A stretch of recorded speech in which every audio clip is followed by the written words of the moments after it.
नमस्कार. देव माझा आरती स्वागत आहे. आज आपल्याबरोबर श्री उद्धव जोशी सर आहेत. गुरुजी, कर्म आणि कर्माचे सिद्धांत आणि त्याच्यातून सत्कर्म असं मी वाचायला घेतलेलं आहे आणि त्याच्यातून काही असे समोर प्रश्न समोर उभे राहिलेले. त्यातला एक असा होता की आपण करतो ते कर्म आणि आपण जे करत नाही, जे अवॉइड करतो ते पण कर्म म्हणून कन्सिडर केलं जातं असं मला समजलं. आणि अनेक अनेक लोकांची अशी एक समजूत आहे की आपण पोथी वाचतो म्हणजे आपण काहीतरी श्रेष्ठ गोष्ट करतोय, सत्कर्म आहे. पण त्या लोकांचा हा प्रॉब्लेम आहे की जे व्हॉलेंटियर्स असतात, समजा आता आपण ते बघितलेलं की श्रीसुक्ताचं सामूहिक श्रीसुक्ताचं पठण होतं, खूप कोऑपरेट केलं. पण अशा पण मी काय काय जागा बघितलेल्या आहेत की तिकडे कुठला धार्मिक कार्यक्रम असतो, मग त्यांना बसण्यासाठी खुर्च्याच पाहिजे, त्यांना बाकीच्या सोयी हव्या असतात, त्या सोयी पोचवू शकत नाही. तर मग एक ह्याच्यामध्ये पण हे प्रश्न असा मी तुम्हाला असे एकत्र विचारतोय, म्हणजे तुम्ही ते मला मध्ये मध्ये डिस्टर्ब नाही करायचं तुम्हाला, की जर तुम्ही पोथी, एक व्यक्ती जर पोथी कुठे सामूहिक पठणामध्ये पोथी वाचत बसली, पण त्याच वेळेला 50 लोक असतात जे व्हॉलेंटियर्स म्हणून दिवस रात्र काम करतात. समजा आज सकाळी 10 वाजता प्रोग्राम आहे, तर रात्री 6:30-7 वाजल्यापासून ते फ्लेक्स लावण्यापासून रांगोळी, डेकोरेशन, आणि तिकडेच लिटरली तिकडेच झोपतात, कारण दुसऱ्या दिवशी त्यांना घरी जायला वेळ नसतो. आणि जेव्हा ह्या पोथ्या वाचन असते त्यावेळेला ही लोक तिकडे उभे राहून सगळ्यांना काय हवं काय नको, पोथ्या देणं, समजाकडे कोणी आणली नाही, तर ह्या गोष्टीमध्ये सगळे ते लोक बिझी असतात. पण मग ही जी लोक व्हॉलेंटियर करतात त्या व्हॉलेंटियरना तसंच फळ मिळतं की वेगळं काहीतरी फळ असतं, हा एक भाग झाला. आणि एक दुसरं मी एक ऑब्झर्व केलं की असे पण आहेत की श्रीमंत फॅमिली मधले, म्हणजे स्वतःच्या घरी झाडलोट करतात हा बायका, त्या आणखीन स्वामींच्या मठात येऊन ते सगळं झाडलोट, साफसफाई सगळं ती बाई येऊन बघणार. आणखीन तिला खरंच करायची गरज नाहीये, कारण तिच्या नवऱ्याने, नवरा बिल्डर आहे आणि तिच्या नावावरती कमी कमी 6-7 दुकान आहेत. म्हणजे ती लाखो रुपये महिन्याला नुसतं तिच्या किटीमध्ये, तिच्या पर्समध्ये, अकाउंटमध्ये पैसे जातात, तरी ती येऊन देवळात करते. म्हणजे असं काहीतरी आहे की जे आपल्याला, आपण करतो, आपल्याला वाटतं आपण काहीतरी करतो, पण अशी लोक जी आहेत यांना थोडीशी जास्ती माहिती आपल्यापेक्षा, की काय असते, जरा त्याच्याबद्दल सांगा. अतिशय सुंदर प्रश्न तुम्ही विचारलेले आहेत. सुरुवातीला आपण महाराजांचा जय जयकार करूया. परमहंस परिव्राजकाचार्य सद्गुरु भगवान श्री श्रीधर स्वामी महाराज की जय. परम पूज्य सद्गुरु श्री रामचंद्र स्वामी महाराज की जय. पार्वतीपदी हर हर महादेव. सीताकांत स्मरण जय जय राम जय जय रघुवीर समर्थ. आता कर्म आणि कर्माचा सिद्धांत हा एक वेगळा टॉपिक आहे. मुख्यतः कर्म म्हणजे काय हे पहिल्यांदा आपण समजून घेतलं पाहिजे की कोणतीही गोष्ट जी आहे तुमच्या मनामध्ये पहिल्यांदा तयार होते आणि नंतर ती कृतीमधून पुढे येते. आणि जोपर्यंत तुमची कृती पूर्ण होत नाही तोपर्यंत कर्म पूर्ण झालं असं होत नाही आहे. त्यामुळे या मृत्यूलोकामध्ये कोणतंही गोष्ट करण्यासाठी कर्म करणं हे फार महत्त्वाचं आहे. आणि कर्माशिवाय त्याचं फळ मिळत नाही. असं एकही कर्म नाही की त्याचं फळ मिळत नाही आहे. हा मृत्यूलोकाचा सिद्धांत आहे की या ठिकाणी ज्या ज्या गोष्टी आपण क्रिया म्हणून करू, हातून आपल्या घडतील, त्या प्रत्येक गोष्टीचं काही ना काही फळ मिळत असतं. आणि ते फळ जे आहे ते 2 प्रकारचं असतं. एक म्हणजे पुण्यफळ आहे आणि दुसरं पापफळ आपण ज्याला म्हणतो, की ज्याच्यापासून काही वाईट गोष्टी घडू शकतात. हे व्यासांचं वचन आहे की परोपकाराय पुण्याय पापाय परपीडनम.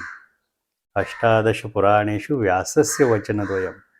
परोपकाराय पुण्याय पापाय परपीडनम. आपल्यापासून इतरांना सुखावलं जाईल, इतरांची मनं उल्लसित होतील, त्यांना बरं वाटेल असं कुठलीही कृती घडणं किंवा इतरांच्या दृष्टीनं चांगल्या घटना आपल्या हातून घडणं, विहिरी बांधणे, कालवे बांधणे, शाळा बांधणे, याच्यातून वेगवेगळ्या घटकांची समाजाची सेवा घडत असते.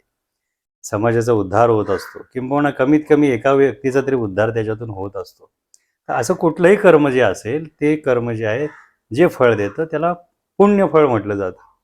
आणि पापफळ म्हणजे काय, की एखाद्याच्या मनाला आपल्या बोलण्यामुळं काय होईल, की घरे पडतील.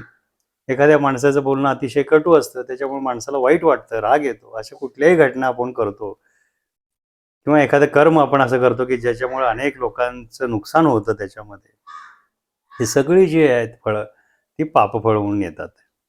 आणि या मृत्यूलोकामध्ये जे जे जन्माला आलेले आहेत, त्या प्रत्येकाला कर्म करणं हे बाध्य आहे किंवा कर्म केले नाही तर त्याला कोणतंही फळ मिळणार नाही. आणि निष्काम कर्म असं कोणतं असेल तर ती फक्त भगवत सेवा आहे. ती सुद्धा खऱ्या अर्थानं निष्काम आहे का, तर नाही आहे. त्याच्यामध्ये सुद्धा एक पराकोटीचा विचार असतो, की माझी आध्यात्मिक उन्नती व्हावी आणि मला मोक्ष प्राप्त व्हावा. परंतु ती भावना जी आहे ही सद्भावना आपण समजतो. परमेश्वराच्या प्रती समर्पित भावना असल्यामुळं ती एकमेव गोष्ट अशी आहे, की तिथं निष्काम सेवा घेतली जाते. अन्य सगळ्या ज्या सेवा आहेत त्याचं काही ना काही फळ मिळत असतं. त्यामुळे कर्म करणं हे प्रत्येकाच्या हातामध्ये आहे. कर्म न करणं, जाणून बुजून कर्म न करणं, हे कर्म टाळणं होतं. आता समोर असं दिसतंय आपल्याला, की एक साप पळत धावत आलेला आहे आणि लहान मुलाला तो चावणार अशा दृष्टीने त्यानं फणा काढून बसलेला आहे. या ठिकाणी आपण बघतोय ते, की साप त्याला आता चावणार आहे. ते लहान बाळाला दंश झाल्यानंतर तो बाळ मरू शकतं त्याच्यामध्ये. अशा वेळेला आपण म्हणतो त्याच्या कर्माची किंवा त्याच्या प्रारब्धाने ते जे काय घडेल ते घडू दे. मग मी कशाला त्याच्या कर्मामध्ये पडावं? हा जर भाव घेतला तर तो दृष्टांत जो आहे तो त्याच्या दृष्टीने चुकीचा घडू शकतो. कारण यानं या ठिकाणी कर्म टाळलेलं आहे. त्याच्या हातामध्ये त्याचा जीव वाचवणं होतं. सापानं दंश करणं हे त्याचा गुणधर्म आहे. परंतु माणूस म्हणून आपला गुणधर्म काय, तर कोणाचा तरी जीव वाचवणं आहे. तर त्यावेळी त्यानं वाचवला पाहिजे.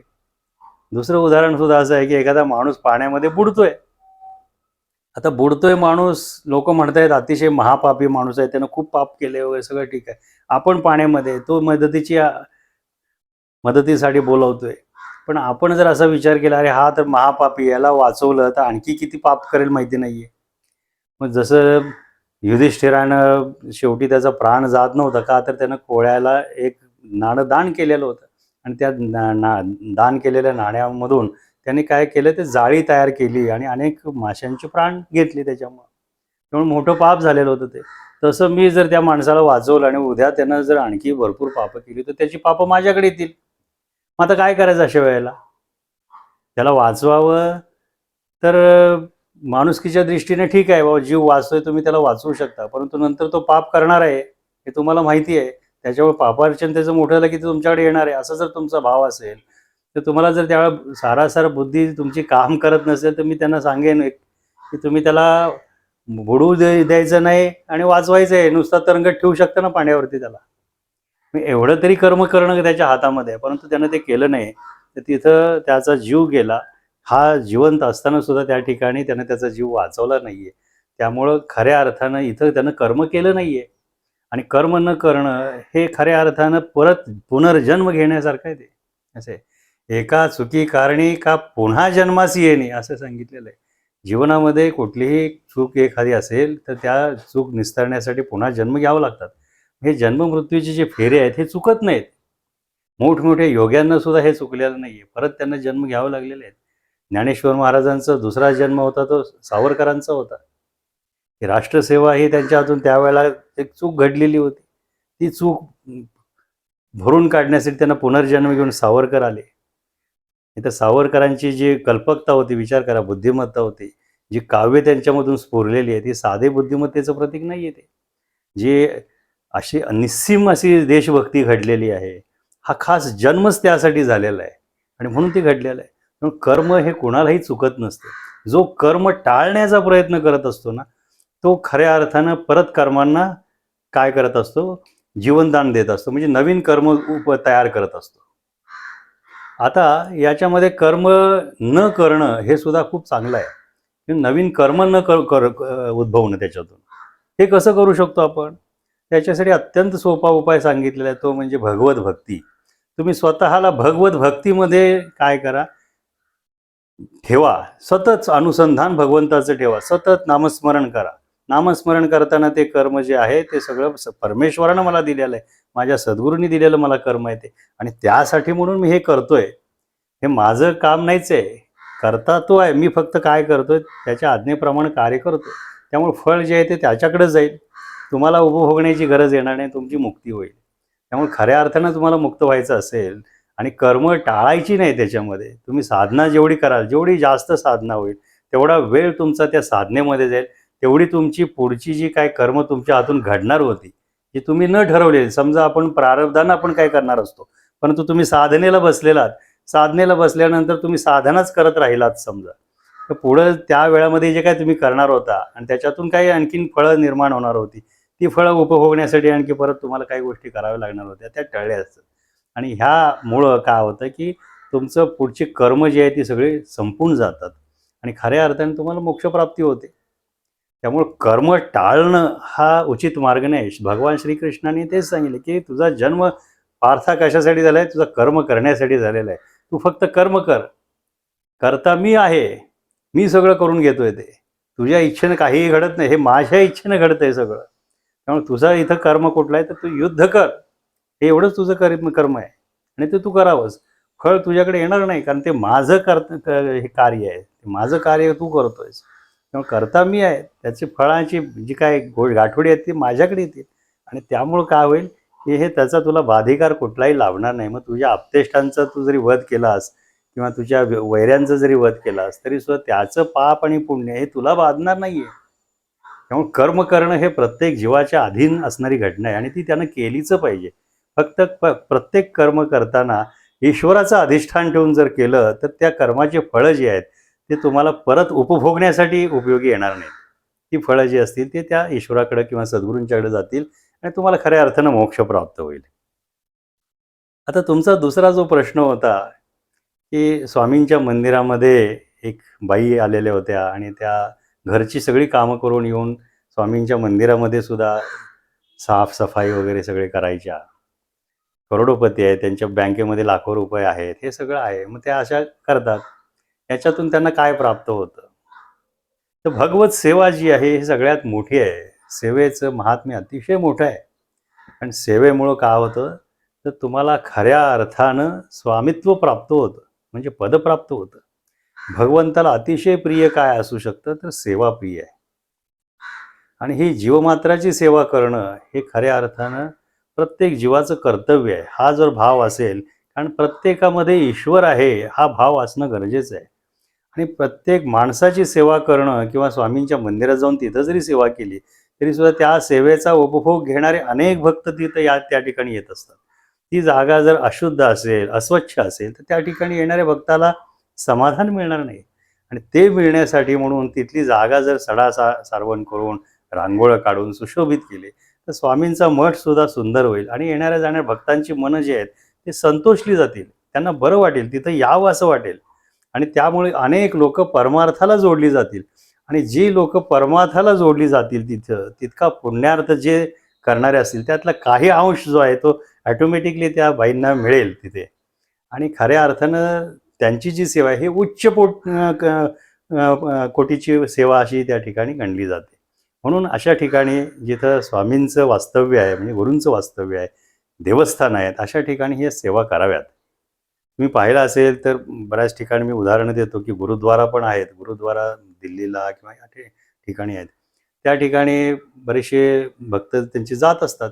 बूट चपला जे बाहेर काढून जातात आणि बाहेरून आतून ते दर्शन घेऊन फिरून येतात आणि जाताना बघतात तर त्यांचे बूट चपला अगदी चकाचक पॉलिश केलेले असतात. आणि ते पॉलिश कोण करत असतं, तर सूट बूट घातलेले असे कोटातले लोक असतात की ज्यांचे हजारो कोटींचे बिझनेसेस आहेत. अशी लोक असतात, ते सेवाभावी वृत्तीने करत असतात. म्हणजे परमेश्वराच्या ठिकाणी कसल्याही पद्धतीची पादत्राणं घालून आला तरी जाताना स्वच्छ आणि उत्तम पद्धतीची पादत्राणं त्याच्या पायात असावीत. ही ईश्वर सेवा म्हणून ते लोक करतात. आणि ईश्वराची सेवा जी आहे ही पराकोटीचं त्याला पुण्यार्थ देऊन जाते. ह्या सेवेमध्ये लीनता आहे, ह्या सेवेमध्ये नम्रता आहे. आणि नम्रता ही अशी घटना आहे की तुम्हाला सर्वस्व प्राप्त करून देत असते. असे अहंकार तुमचा जिथं संपतो त्या ठिकाणी तुम्हाला सर्व गोष्टी प्राप्त होतात. माझं तर असं नेहमी सांगणं असतं की गुरुगृहामध्ये अतिहीन जी सेवा आहे की जी करायला सामान्य माणसाला सुद्धा लाज वाटेल, अशी सेवा ज्या ठिकाणी जो भक्त किंवा तो शिष्य करत असतो, तो उच्च कोटीचा अधिकारी प्राप्त होतो, त्याला उच्च कोटीचा अधिकार प्राप्त होतो. श्रीधर स्वामी सुद्धा ज्या वेळेला सज्जनगडावरती होते, त्यावेळेला ते उष्टी रांधी काढायचे लोकांचे, लोकांना पाणी भरण्यासाठी पाणी आणून देणं लोकांना, सज्जनगडावरती येण्यासाठी परळीमधून बॅगा त्यांच्या उचलून घेऊन येणं, अशी अनेक कार्य, जी जी कार्य वाटेल की ते, कारण ते प्रत्येकामध्ये समर्थांना पाहत होते की कुठलीही सेवा जी आहे ही समर्थांची सेवा आहे, म्हणून ते करायचे. आणि त्यामुळं काय झालं की समर्थ त्यांना प्रसन्न झाले, प्रत्यक्ष समाधीमधून सदेह समर्थ जागृत झाले आणि त्यांना भेट दिलेली. आणि कल्याण स्वामी आणि श्रीधर स्वामी हे दोनच अशा महान व्यक्ती होऊन गेल्या, विभूती होऊन गेल्या की ज्यांच्यासाठी प्रत्यक्ष समर्थ समाधीमधून सदेह जागृत झालेली आहेत. एवढी पराकोटीची भक्ती सेवा त्यांची त्या ठिकाणी झाली. आणि सेवेमधून जी लीनता प्राप्त होते, त्याच्यातून भक्ती जी प्राप्त होते, त्या भक्तीची तुलना कशाचीच होत नाहीये. मगाशी आपण जे उदाहरण दिलं की आपण श्रीसुक्ताचे पाठ केलेले होते, त्यावेळेला हजारो लोक त्या ठिकाणी आली, परंतु ते येण्यासाठी, तो कार्यक्रम संपन्न होण्यासाठी खूप काही शिष्यमंडळींनी त्याच्यासाठी योगदान दिलेलं होतं, ज्याच्यामध्ये तुम्ही सांगितल्याप्रमाणे कोणी खुर्च्या लावत होतं, कोणी काही वेगवेगळ्या वस्तू तिथं आणत होते, लोकांना बसण्यासाठी व्यवस्था होत होती, त्यांना श्रीसुक्ताची पुस्तकं दिली जायची, काही काही गोष्टी, कुणाला पाणी पाहिजे, कुणाला साखर पाहिजे, सगळ्या गोष्टी तिथं पुरवल्या.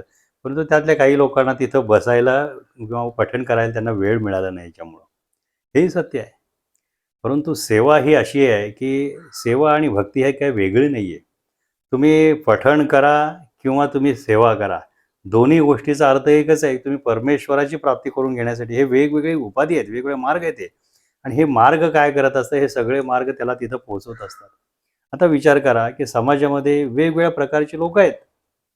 काही हुशार असतात, ते काय करतात, वेदाध्ययन करतात, पुराणांचा अभ्यास करतात, समाजाला पुराण सांगतात, कथा सांगतात, त्यामुळे लोकांचं मनोरंजन होतं, भक्तिमार्गाला लोक लागतात. काही लोक अशी असतात की त्यांना ही सेवा नाही जमत, पण ते उद्योग व्यवसाय करत असतात, पण त्याच्यातून काय करत असतात की ते जी लोक तिथे येणार असतील त्यांना त्या ठिकाणी प्रसाद देणं, वस्तू पुरवणं, सोयी पुरवणं, ह्यात ईश्वराची सेवा आहे ती, म्हणून ते करत असतात. काही लोक असे असतात की तिथं सुरक्षा नसते, सुरक्षा प्रोव्हाइड करतात की आपण जाऊन, काही नाही, लोकांच्या चपल्या चोरीला जाऊ नये, एखादी चप्पल चोरीला गेली समजा, तर त्याला पायी अनवाणी चालत जायला लागेल, कारण तो परमेश्वराचा भक्त आहे, त्याच्या पायाला खडे टोचतील, काटे टोचतील, असं होऊ नये. मग त्या ठिकाणी काय करायचं, राखण देत बसायचं. काही लोक आचार्याचं काम करतात त्या ठिकाणी, आणि जे लोक सांगल ते काम असेल ते आपल्याला ज्या ज्या त्याच्या प्रवृत्तीप्रमाणे ते करत असतात. काही लोक असतील की ते रस्ता लोटून साफ करतात, का तर येणारे जाणारे सगळे जे आहे त्यांच्या पायाला कुठं घाण धूळ लागू नये. ह्या सर्व सेवा आहेत. ह्या सेवेमध्ये फक्त जर मी असेल, मी म्हणजे भगवंत असेल, तर ते सेवा जी आहे ती उच्च कोटीची आहे. परंतु काही लोक तिथं नोकरीला ठेवलेले असतात, त्यांना काम दिलेलंच आहे. तुम्ही रोज काय करायचं, सकाळी उठलं की एवढ्या वाजता कुलूप उघडायचं, एवढ्या वाजता देवाला स्नान घालायचं, पूजा अर्चा करायची, येईल त्या भक्तांना प्रसाद द्यायचा, ही त्याची सेवा आहे. पण त्याच्यासाठी he is paid for that. काही लोक असतील त्या ठिकाणी विशेष सेवा आहे, त्यांना ते मोबदला त्याचा दिलेला आहे, परंतु ही सुद्धा एक सेवाच आहे. आणि ही सेवा करताना सुद्धा त्याचा जर भाव असेल की मला ईश्वराने केवढी मोठी कृपा केली की मला त्याला प्रत्यक्ष त्याला हात लावता येते, त्या मूर्तीला त्याची सेवा प्रत्यक्ष करता येते, हा जर सेवाभाव त्याच्या मनामध्ये असेल, तो भक्तिभाव असेल, तरी सुद्धा त्याला उच्च कोटीची भक्ती प्राप्त होते. परंतु मला मोबदला मिळतोय, मला मोबदल्यासाठी म्हणून मी काम करतो, हा जर असेल तर त्याला फक्त तो मोबदलाच मिळेल, आणि काय तर तिथला प्रसाद त्याला मिळेल, पाहे प्रसादाची वाट, असा तो प्रकार आहे. परंतु खऱ्या अर्थानं पाहायला जाल तर ह्या सर्व प्रकारच्या ज्या आहेत हे भक्तीचे प्रकार आहेत. आणि ह्या भक्तीच्या प्रकारामध्ये कोण गायन करेल, कोण वाचन करेल, जसे तुम्ही म्हटलं श्री सुक्ताचे पठण करतात लोक, ही सुद्धा सेवा आहे. ही कशासाठी करतो आपण, त्या ईश्वराला आळवतोय आपण, भक्तीनं सुद्धा ईश्वर आळवलाच जातोय. बरोबर आहे. नुसतं मनातून स्मरण केलं की देवा ये माझ्याकडे ये, मग असा जर ध्यास लागला त्याचा, तरी सुद्धा तो देव त्याच्याकडे येणारच आहे. मंत्राधीन दैवत आहेत. मंत्रांचं उच्चार केलं, यज्ञ हवन केले, की त्या यज्ञाच्या हवनासाठी म्हणून का होईना पण ते दैवत त्या ठिकाणी येत असतात. हे वेगवेगळे प्रकार आहेत भक्तीचे. त्या प्रकारे ते दैवत त्यावरती कृपा करत असतात. परंतु सर्वात मुख्य भाव जो आहे, तो त्याची भक्ती त्याच्यामध्ये असणं, हे खरं गरजेचं आहे. आणि ह्या भक्तीमधून खऱ्या अर्थानं काय होतं, की सर्व काही गोष्टी प्राप्त होतात. गुरुचरित्रामध्ये पण तुम्ही बघितलं असेल, की धौम्य ऋषींच्या आश्रमामध्ये काही शिष्य असायचे त्या ठिकाणी आणि त्या शिष्यांना वेगवेगळ्या प्रकारची कामं दिली जायची, म्हणजे सेवा दिल्या जायच्या. फार कमी असतील, की त्यांना खऱ्या अर्थानं ते धौम्य ऋषी वेद वगैरे शिकवत असतील. परंतु बऱ्यापैकी शिष्यमंडळींना ते काय करायचे, की सेवा द्यायची.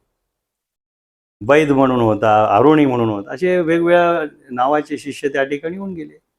एकदा त्या अरुणीला सांगितलं, की जा माझं साळीचं शेत आहे, त्याला पाणी पाज. तो गेला आणि तिथे गेल्यानंतर त्यानं बघितलं तर तो पाण्याचा लोट काही थांबायला तयार नाही. बांध घालायचा खूप प्रयत्न केला त्यांनी. बांध घालता येत नव्हता कारण पाण्याचा वेग खूप मोठा होता. मग अशा वेळेला गुरु आज्ञा काय होती, की मला ते शेत पाण्याचं पाजायचं आहे. गुरु आज्ञा म्हणजे गुरुची सेवा आहे ती. आणि गुरुची सेवा जर मनापासून केली आणि गुरु प्रसन्न झाले, तर गुरु त्यांना आशीर्वाद देणार हे त्यांना माहिती होतं. मग शेवटी काय करावं त्यांनी? तर त्या अरुणीने स्वतःचं शरीर जे आहे ते बांध म्हणून त्या तिथं घातलं आणि ते पाणी अडवलं आणि ते पाणी अडवल्यामुळं ते पाणी सगळं जे आहे ते साळीच्या शेतामध्ये गेलं आणि साळीचं शेत जे होतं, तर पाणी पिऊन अगदी तृप्त झालं. सायंकाळपर्यंत अरुणी आला नाही घरी. का आला नाही? मग गुरूंना काळजी वाटली. त्यावेळी ते आले त्या ठिकाणी आणि "अरुणी कुठं आहेस?" म्हणून विचारलं तो. त्यावेळेला अरुणीने सांगितलं, "अरे गुरुजी मी या ठिकाणी आहे. मग ये इकडं." असं म्हटल्यानंतर तो उठून गेला तिथे आणि त्यांनी बघितलं तर साळीचं शेत सगळं पाणी पिऊन तृप्त झालेलं होतं. गुरुजी प्रसन्न झाले आणि त्याच्या डोक्यावरती हात ठेवला आणि "जा तुला चारी विद्या प्राप्त होतील." तर नुसत्या आशीर्वादाने ह्या सगळ्या गोष्टी प्राप्त झाल्या. हे कशामुळे झालं? तर सेवेमुळं. सेवेमुळं सर्व काही प्राप्त होतं. आपण सुद्धा विचार करा, बऱ्यापैकी लोक आपले जे आहे ते नोकरी करत असतात आणि नोकरी करताना काय असतं, की वरिष्ठांनी जी आज्ञा दिलेली आहे त्याचं पालन करणं म्हणजे वरिष्ठांची सेवा करणं आहे थोडक्यात ते. बरोबर आहे की नाही? ती जर आपण आपल्या प्रकृतीप्रमाणे आपण कोणाचंच ऐकणार नाही असं ठरवलं तिथं. वरिष्ठांची सेवा आहे ती आपण केली नाही आपल्या त्यांच्या इच्छेप्रमाणे, तर आपल्याला महिन्याच्या शेवटी पगार मिळणार आहे का? किंबहुना आपल्याला कामावरती तरी ठेवणार आहेत का ते? तर निश्चित ठेवणार नाही आहेत. परंतु तुम्ही जर अगदी व्यवस्थित सेवा केली, तर महिन्याच्या शेवटी तुमचा मोबदला म्हणून तुम्हाला जो काही पगार त्या ठिकाणी आहे तो दिलाच जाईल आणि त्याच्यावरती सुद्धा बक्षीस म्हणून आणखी काहीतरी इन्सेंटिव्ह अमाउंट तुम्हाला दिली जाईल.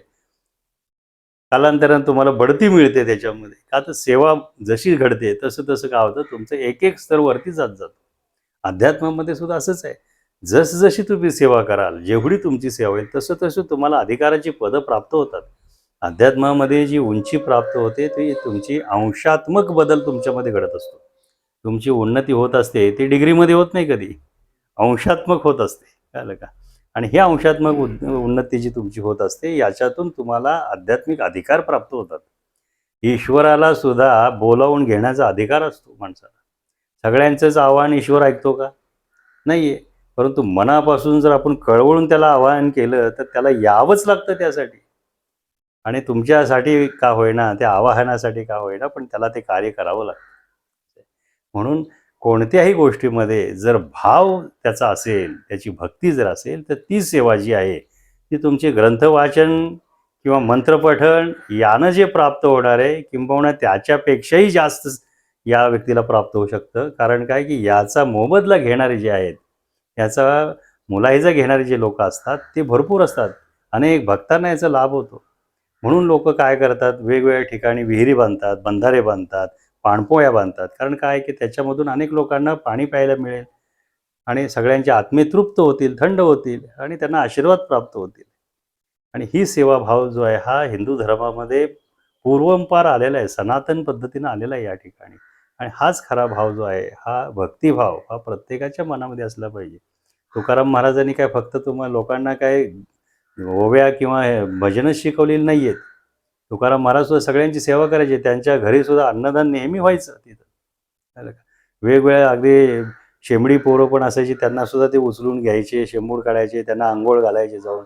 एकनाथ महाराज एवढे मोठे अधिकारी होते, पण ते सुद्धा कोणा क्षुद्राचं जरी मूल असलं त्याला उचलून घेऊन जायचे, त्याला अंघोळ घालून स्वच्छ करायचे. का तर ते प्रत्येकामध्ये काय बघायचे, ते ईश्वराला बघायचे आणि प्रत्येकाची सेवा ही ईश्वर सेवा म्हणून केली जायची. तसं प्रत्येकानं कोणतंही कार्य करताना ही माझ्यासाठी मला सद्गुरूने दिलेली सेवा आहे किंवा माझ्या ईश्वराने दिलेली माझी सेवा आहे, हे असं जर समजून कार्य केलं, तर कोणालाही कार्य करताना कधीही अपमानास्पद वागणूक वाटणार नाहीये. कारण कारण बऱ्याच वेळा लोकांना असं एखाद्या कोणी काम सांगितलं तर हीनता वाटते. हा मलाच का काम सांगतोय सारखं? बरोबर आहे ना? एखादा कार्यक्रम आहे आणि त्या ठिकाणी काही लोकांना सवय असते, "पाणी आण रे, हे आण रे, ते आण रे" असं म्हणत असतात. पण जर तो सांगणारा ईश्वर आहे असं विचार केला किंवा माझा गुरु आहे, माझा आराध्य आहे असं जर विचार केला, तर त्यानं कितीही वेळा तुम्हाला काही सांगितलं, तरीसुद्धा तुम्ही ते आनंदाने करणार ते आणि ती खरी भक्ती होणार आहे. श्रीधर स्वामींचे एक शिष्य होते दादा गोडसे म्हणून. माझे ते खूप जवळचे होते. खूप वेळा आमचे बोलणे व्हायचे. तर त्यांनी त्यांचा एक अनुभव सांगितला. सज्जनगडावरती असताना श्रीधर स्वामींना कोणाला तरी मुंबईला ते म्हटले काय, की बोलवायचं आहे मुंबईच्या माणसाला, तर एक पत्र पाठवूया. तर त्यांनी पत्र लिहिलं आणि त्यांना सांगितलं, की "तू जा हे पोस्टात टाकून ये." ते गेले सातारमध्ये पोस्टात टाकून आले. आल्या-आल्या त्यांना म्हटले, "अरे हां, तो टाकला का?" "हो" म्हणे. "पण मला वाटतंय असं, की पत्र पोहोचायला खूप वेळ लागेल ना रे?" ते म्हणले, "हो." "मग त्यापेक्षा तार केली तर साधारणतः 2-3 दिवसात तरी पोहोचेल तार." "हो" म्हणे. "मग जा तार करून ये जा" म्हणून सांगितलं. मग ते जाऊन लगेच परत तार करून आले. तार करून परत आले सज्जनगडावरती. त्यांना परत श्रीधर स्वामी म्हटले, "अरे तारसुद्धा एक 2-3 दिवस तरी लागतील पोहोचायला. अर्जंट जर त्यांना यायचं म्हटलं तर कसं करता येईल आपल्याला? फोन केला तर त्यांना लगेच मेसेज मिळेल." म्हणजे म्हणे, "हो." "मग जा तेवढा त्यांना फोन करून ये." मग ते परत सज्जनगडावरून सातारला गेले आणि त्यांना फोन करून परत आले. विचार करा, या ठिकाणी आपल्यासारखा जर कोणी भक्त किंवा शिष्य असता, तर त्यांनी काय केलं असतं? अहो, मी इतकं किलोमीटर चालवून आलोय, पोटात अन्नाचा कण नाही माझ्या, हं, आणि किती वेळा मी जाणार आहे त्याच्यासाठी? पहिल्यांदाच तुम्हाला सांगता येत नव्हतं का? फोन करून ये म्हणून. तुमची एवढी अर्जन्सी आजकाल सगळे शिष्य असेच असतात. परंतु ही सुद्धा एक परीक्षा असते, की त्या परीक्षेवरती जर एखादा शिष्य उतरला, तर त्याला सर्वस्व प्राप्त होतं आणि त्यांना वाच्यासिद्धी प्राप्त झालेली होती त्यांच्यामुळं. श्रीधर स्वामींचा आशीर्वादाने त्यांना वाच्यासिद्धी प्राप्त झालेली होती. अशा ज्या घटना आहेत, की काही गोष्टी द्यायच्या असल्या, तर त्या शिष्याला काही ती सेवा द्यावी लागते. त्याची परीक्षा घेतली जाते आणि त्याच्या परीक्षेला जर तो खरोखर उतरला, तर त्याला ते सर्वस्व त्या गुरुकडून दिलं जातं. म्हणून ह्या सेवेचं महात्म्य फार मोठं आहे. बरं का? आणि ती सेवा जी आहे, ही मनापासून करणं, ही खरी भगवत सेवा आहे. सेवेचा आणखी एक माहिती तुम्हाला देतो. वसंतगडला आपल्या आद्यपीठाच्या ठिकाणी अगदी आपल्या घराच्या शेजारीच एक छोटंसं झोपडीवाजा राहण्याचं ठिकाण होतं आणि त्या ठिकाणी कर्नाटकचं एक कुटुंब राहत होतं. तर त्याच्यामध्ये चन्नाप्पा नावाचा एक मुलगा होता आणि तो मुलगा जन्मल्यानंतर काही वर्षांनी त्याच्या कमरेतून ज्याला म्हणतात ना, की वारं गेलं. त्याला अजिबात उठता येत नव्हतं, चालता येत नव्हतं.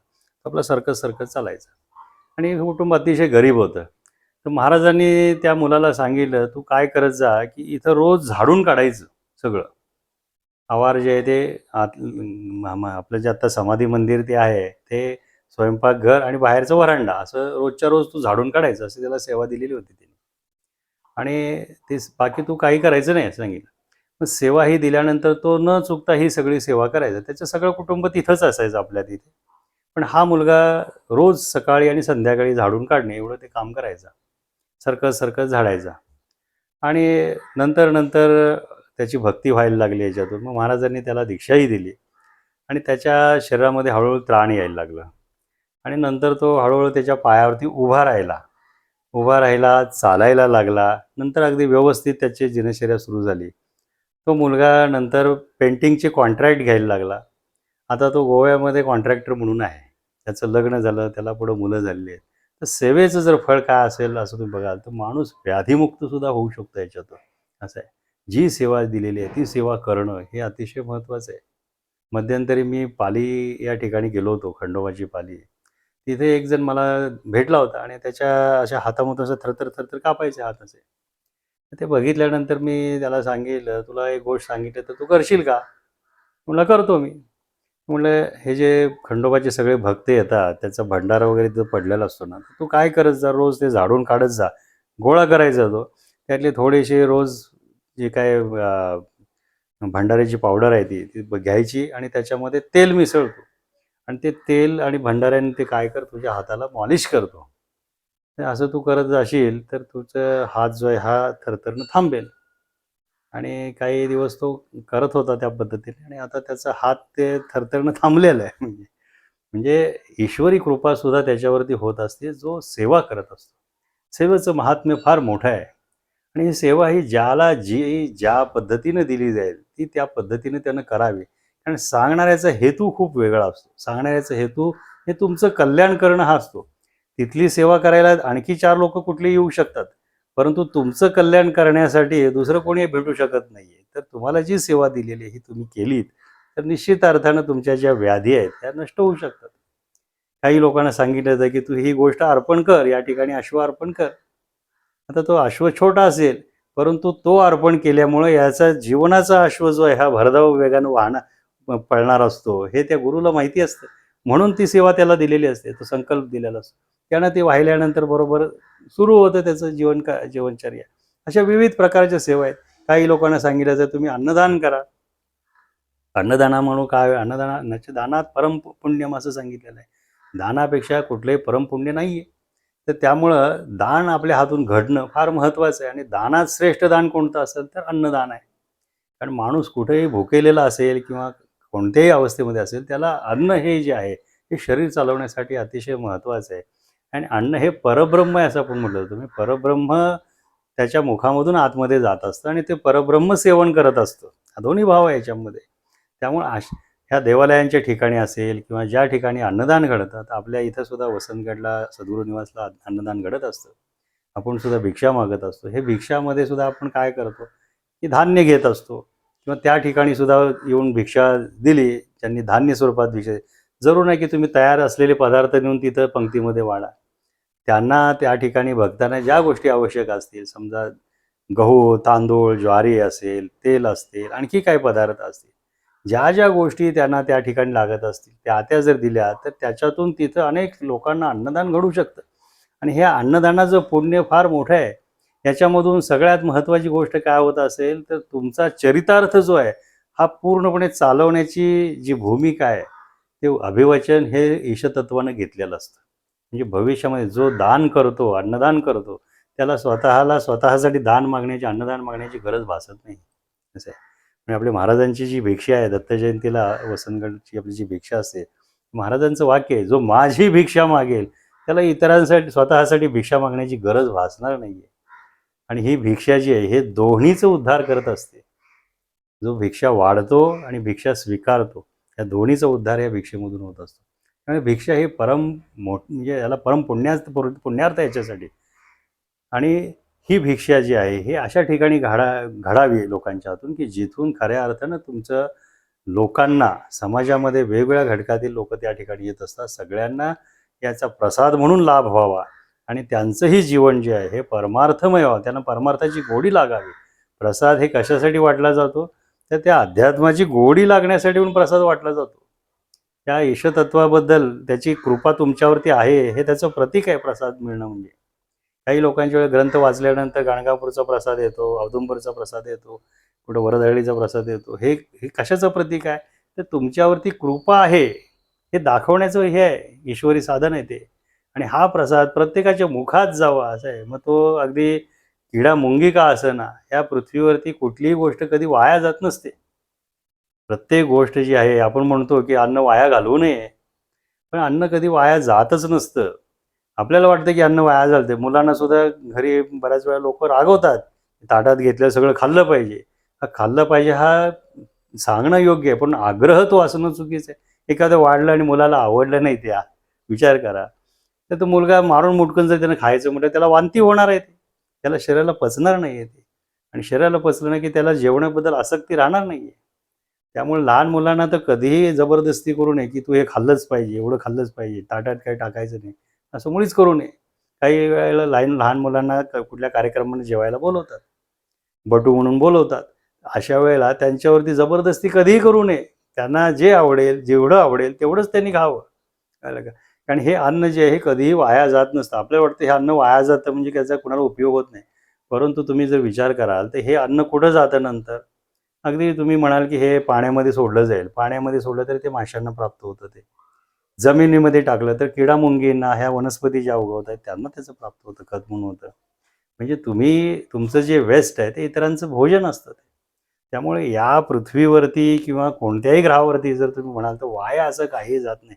कारण हे ईश्वरानं स्वतः बनवलेलं आहे आणि प्रत्येकाच्या त्याला जसा घास हवा आहे त्या पद्धतीचा घास तयार केलेला आहे त्यानं. त्याची योजना वेगळी आहे फक्त. असं आहे.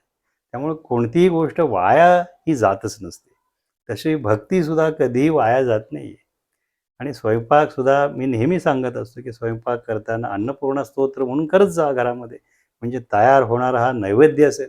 तुम्ही परमेश्वराला घरातल्या तुमच्या देव्हाऱ्यापुढे नैवेद्य दाखवतो, जर लोकांना वाटला, घरातल्या लोकांना जेवायला घातला, तर ते प्रसाद म्हणून जेवतील आणि त्यांच्यावरती ऑटोमॅटिकली संस्कार होतील. चांगले विचार त्यांच्या मनामध्ये येतील. त्या घरामध्ये सुख, शांती, वैभव नांदेल. असा ह्या दानाचा महिमा आहे. अन्नदान हे श्रेष्ठ दान आहे. इतर दानं जी आहेत ती सुद्धा श्रेष्ठच आहेत. परंतु सर्वात श्रेष्ठ जे दान जे आहे ते अन्नदान आहे. त्याच्यानंतर विद्यादान आहे. आपल्याला जे माहिती आहे ते आपण इतरांना सांगितलं पाहिजे, शिकवलं आहे. जे आपणासी ठावे ते इतरांशीही सांगावा. शहाणे करून सोडावे सकळ जन. सगळ्या लोकांना शिकवलं पाहिजे. जे आपल्याला माहिती आहे ते. आणि जी माहिती असलेली योग्य माहिती आहे ना, हे पण आपल्याला खात्री असली पाहिजे. चुकीचं वेगळं सांगण्यात काय अर्थ नाही. मला असं वाटलं म्हणून मी हे असं सांगितलं. याला अर्थ नाही आहे. त्याला काहीतरी शास्त्राधार असला पाहिजे. ते तारतम्य ज्ञान असलं पाहिजे. त्याच्यातून निश्चित काय गोष्टी पुढे घडणार आहेत, हेही लोकांना माहिती असलं पाहिजे. असंच ज्ञान जे शुद्ध ज्ञान हे लोकांच्यापर्यंत पोहोचवलं गेलं पाहिजे. आणि ते जर पोहोचवलं गेलं नाही, तर लोकांच्या मध्ये मतभिन्नता होते. समाजामध्ये मतभिन्न होते. एकाने एक मार्ग सांगितला, दुसऱ्याने दुसरा मार्ग. आम्ही कोणत्या मार्गाने चालायचं? तर असं न होता जे शास्त्राप्रमाणे आहे, जे सर्वांनी सर्वमान्य केलेलं आहे, अशा गोष्टी ज्या आहेत आणि जे स्वतःच्या अनुभूतीला आलेले आहे, उतरलेले आहेत, हेही फार महत्त्वाचं आहे. स्वतःच्या अनुभूतीला जर आलेलं नसेल, तर अशी कुठलीही घटना आपण सांगू नये. कळलं का?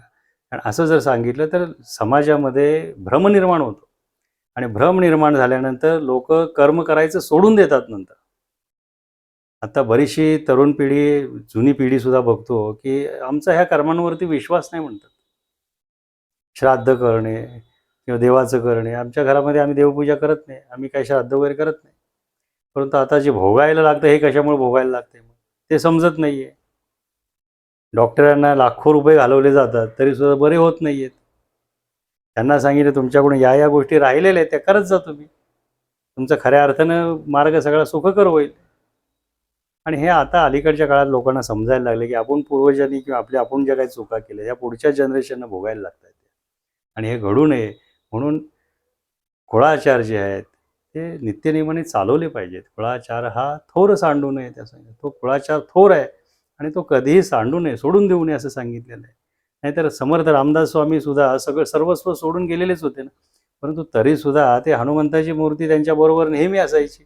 रामाची नेहमी पूजा करायची. त्यांनी असं सांगितलं का पूजा करू नका? कधीच सांगितलं नाही. मूर्ती पूजा करू नये असं सांगितलंच नाहीये.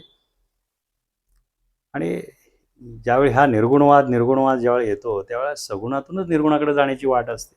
आकाशातल्या देवा तू मला पाव असं म्हटल्यावरती थोडंच तोच तुमचं ऐकायला येणार आहे.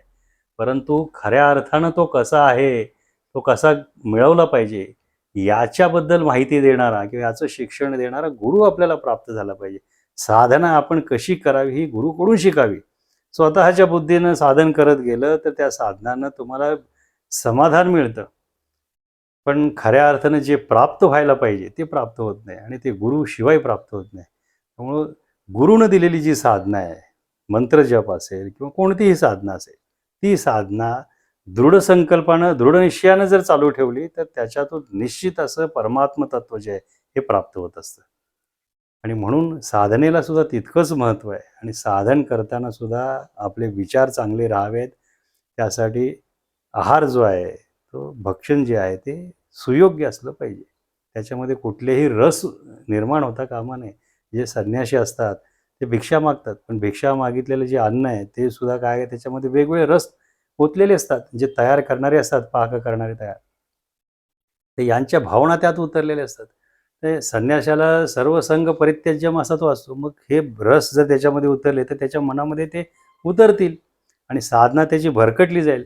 त्यामुळं असं सुद्धा संन्याशांनी जे भिक्षा प्राप्त होते, ते एकतर सात्विक घरातलं जिथं सात्विक अन्न तयार होतं हे निश्चयानं माहीत असेल, त्या ठिकाणची भिक्षा घ्यावी किंवा जी भिक्षा मिळते ती भिक्षा सरळ सरळ त्यांनी पाण्यामध्ये बुडवून त्यातले रस जे आहेत, क्षार जे आहेत ते निघून जावेत आणि राहिलेला जो आहे तो नैवेद्य दाखवून तो घ्यावा. म्हणजे त्याचे विचार जे आहेत ते खऱ्या अर्थानं परमार्थासाठी योग्य राहतात.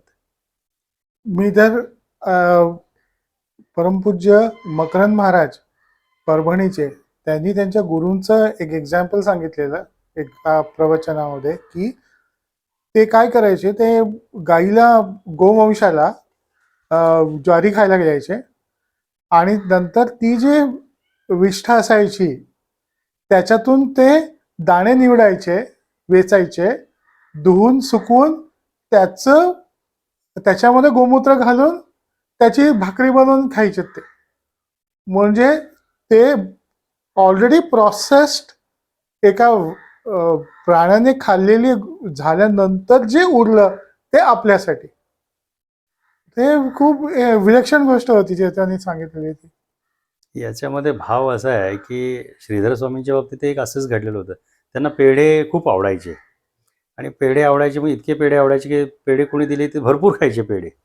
परंतु संन्याशाला कुठेही आसक्ती असता उपयोगी नाही आहे. जर त्यांचं मन पेढ्यामध्ये राहिलं तर साधना होणार नाही. पेढे दिसले की तिकडं मन जाणार. मग आता काय केलं पाहिजे? त्यांनी सुद्धा हाच उपाय निवडला की पेढे घेतले, 1 किलो पेढे घेतले, त्याच्यामध्ये गाईचं शेण घेतलं, गोमूत्र घातलं, सगळं कालवलं आणि ते खाल्लं. खाल्लं त्यानंतर जी वांती झाली आणि त्यानंतर त्याचं त्या पेढ्यावरचं जे काय हे होतं ते पूर्णपणे निघून गेलं. ही आसक्ती पूर्णपणे निघून गेली. हे जे आसक्ती घडू नये, राहू नये, त्यासाठी ही पद्धत आहे. गाईची विष्ठा जी आहे, म्हणजे त्यात जे आहे ते आपण जर ग्रहण केलं, कारण आता ते वाळवून सुकवून घेतात ही गोष्ट वेगळी आहे. त्यात काय आता चरवण न करता राहिलेले जे ज्वारीचे दाणे असतील समजा ते, पण कित्येक असे जे योगी आहेत त्यांनी गाईची विष्ठासुद्धा ग्रहण केलेली आहे. का तर आपल्याला आसक्ती राहू नये कुठल्या गोष्टीची. हा मुख्य उद्देश तोच आहे आणि परमेश्वराच्या प्रती आपली निष्ठा वाढत राहावी, ओढ तिथं वाढत राहावी. हे कधी वाढेल? ज्यावेळेला बाह्य जगाशी आसक्ती आपली कमी होईल त्यावेळेला. आणि ती कुठून पहिल्यांदा येते तर सगळी आसक्ती जी आहे, कुठलेही विकार जे येतात ते पहिल्यांदा कुठून येतात तर अन्नामधून येतात. असं आहे. आणि दुसरे जे श्रवणाने येतात आणि तिसरे दृष्टीने येतात. ह्या गोष्टी आहेत या सगळ्या. तर अन्न जे आहे, अन्नाचे बाधिकार खूप मोठे आहेत. काही लोकांच्या घरामध्ये गेला आणि तिथं जर अन्न व्यवस्थित नसेल तर त्याचे विचारसुद्धा त्या पद्धतीनं बनतात. चोराच्या घरी अन्न खाल्लं तर माणसाची वृत्ती चौरेकर्म करण्याची होते. असं आहे. त्यामुळं आणि काही लोकं तुम्ही बघा की आता अलीकडच्या काळात हा प्रकार खूप कमी झालेला आहे. पण जेव्हा आम्ही लहान होतो तेव्हा मी पाहिलेल्या आहेत या घटना, की काही लोकं शेजारी-पाजाऱ्यांच्या मुलांना जेवायला म्हणून किंवा काही ते खायला म्हणून द्यायचे. विशिष्ट गोष्टी त्यात टाकायचे आणि ते द्यायचे. आणि ती मुलं मग त्यांच्या घरामध्ये जाऊन भांडणं कर, वेगवेगळ्या पद्धतीने वाग, अशा पद्धतीने करायचे. काही-काही वेळेला मुलं त्याच्यात दगावायची सुद्धा. ह्या सगळ्या गोष्टी ज्या आहेत, ह्या विकृत गोष्टी आहेत. पण ह्या सगळ्या विकृती कुठून येतात? तर अन्नामधून येतात. हे चांगल्याही गोष्टी अन्नातून येतात आणि वाईटही गोष्टी येतात. अन्नातून चांगल्या गोष्टी कधी येतील? ज्यावेळेला तो प्रसाद असेल त्यावेळेला. पुण्यवान लोक असतात त्यांच्या घरचं अन्न जे आहे ते सात्विक अन्न असतं. सात्विक पद्धतीनं बनवलेलं अन्न असतं. ते जर अन्न ग्रहण केलं तर तुमचे विचार सात्विक बनतील. पण अशुद्ध ठिकाणचं अन्न खाल्लं तर अशुद्ध विचार आपल्यामध्ये येतात आणि ते कार्य करतात. अन्नाला फार महत्त्व आहे. अन्न आपण कुठलं खातो याला फार महत्त्व आहे. गुरुजी, तुम्ही आम्हाला आज वेळ दिला. खूप खूप धन्यवाद. धन्यवाद. जय जय रघुवीर समर्थ.